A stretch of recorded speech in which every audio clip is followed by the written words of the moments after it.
最近，中央财经大学副校长李建军在2024金融街论坛年会上爆出了一个炸弹级数据。咱们来算算这笔账，截至2024年6月底，地方政府合法债务 42.23 万亿，城投隐性债务 57.16 万亿。这两个数字加起来是多少？ 99.39 万亿。而且李副校长特意强调，这还不包括那些隐形担保的部分呢。大家想想，这是什么概念？如果再加上中央政府的30万亿国债，那就是130万亿的总债务。拿2023年的 GDP 126万亿来对比，负债率已经超过 100% 了。这可是远远超过了国际公认的 60% 警戒线啊！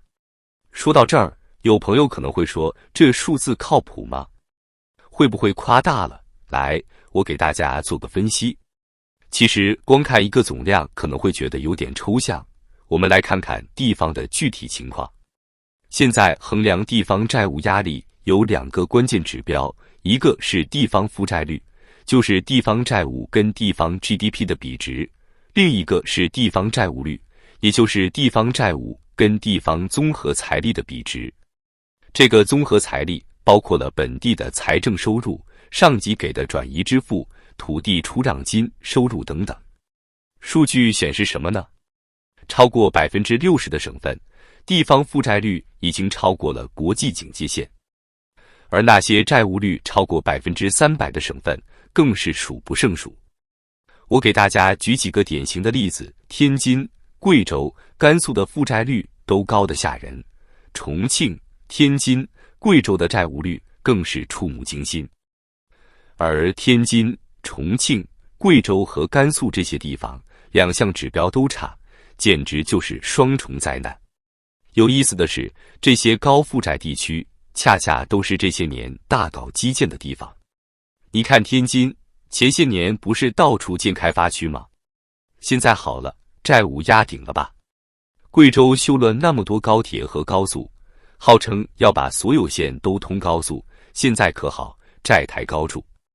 我估计有的朋友会说，这些地方政府不是还有土地可以卖吗？问题就在这儿了。现在土地市场都快跌成什么样了？2023年全国土地出让金收入同比暴跌超过 20%， 创下了近10年来的最低水平。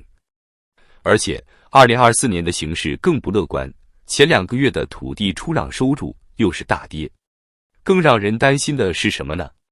就是这些地方政府的还债高峰期正在来临。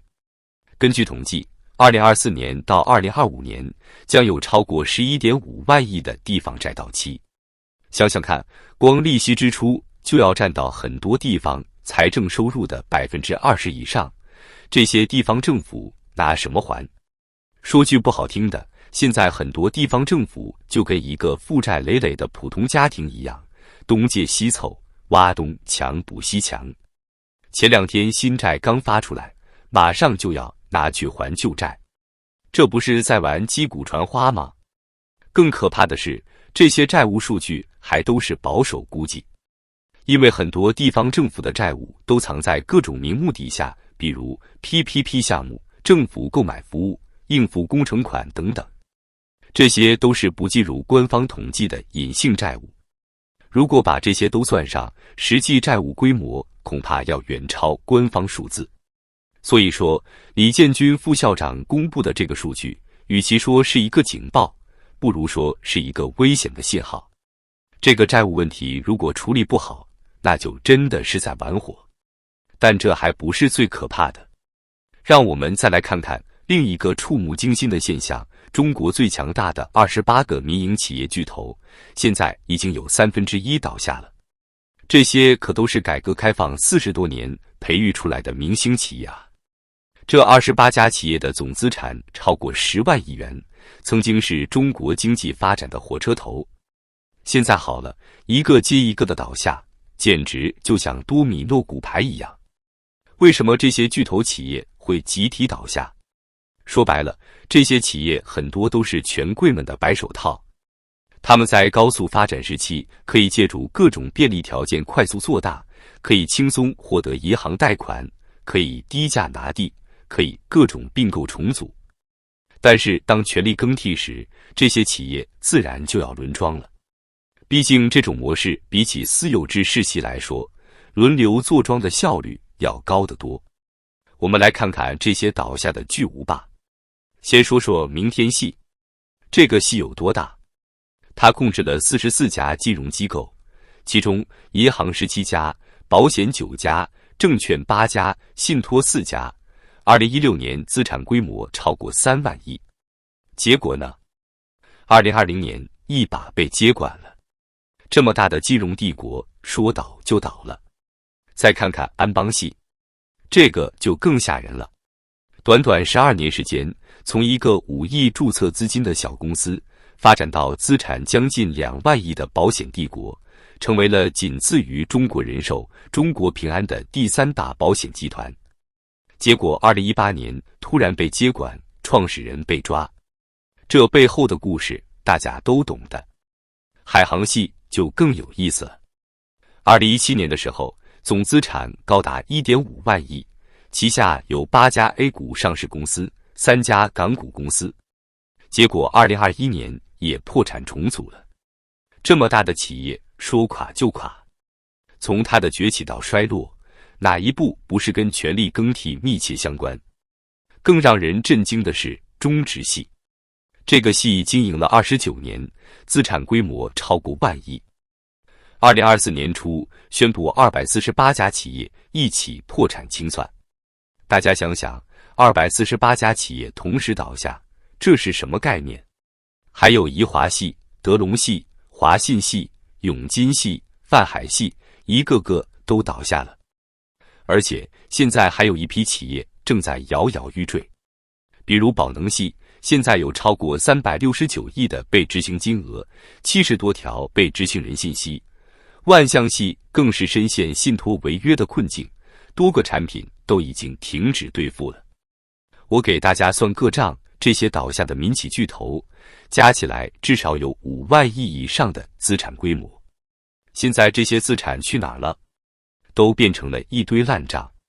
更可怕的是，他们倒下的时候还连累了多少上游供应商、下游经销商，又有多少员工失业。这种大规模的民企倒闭潮说明什么问题？说明中国经济的根基已经出了大问题。这些企业可不是一般的小公司，都是有真金白银、有实业在支撑的大企业啊。他们都扛不住了，那些小企业的日子就更不好过了。面对这样的困境，政府想出了什么好办法？看来看去，就盯上了老百姓的钱袋子。2022年底，中国居民存款有120万亿，而中央和地方政府的债务是110万亿。你们发现没有？这两个数字太接近了。这说明什么？说明老百姓的存款已经差不多全被政府借走了。而且政府还在想方设法从老百姓身上榨钱，要么推迟退休年龄，要么减少医保返还，要么就是准备征收房地产税。结果呢？武汉、大连、广州这些地方都爆发了抗议，自由职业者们干脆不买社保了，毕竟现在全国有将近3亿自由职业者了。更让人担心的是，现在很多银行已经开始出现提现困难。去年下半年就已经有很多银行开始限制取款了。这不是明摆着告诉我们，银行的钱都被地方政府借走了，根本就还不上。所以说，这些民企巨头的倒下不过是个开始。他们的覆灭固然有经营不善的原因，但更深层次的原因是中国特色的政商关系在经济下行期的必然结果。如果政府再不想办法解决根本问题，恐怕还会有更多企业倒下。到时候就不是现在这个规模了。经济学家说得好，中国政府控制经济从来没有逃过一管就死、一放就乱的规律。现在这种情况，与其说是经济危机，不如说是体制危机。所以啊，大家觉得中国经济真的在复苏吗？欢迎在评论区告诉我你的想法。好了，今天的节目就到这里，感谢大家的收看。让更多人看到中国的真相，请帮忙订阅、点赞、分享、转发，咱们下期再见。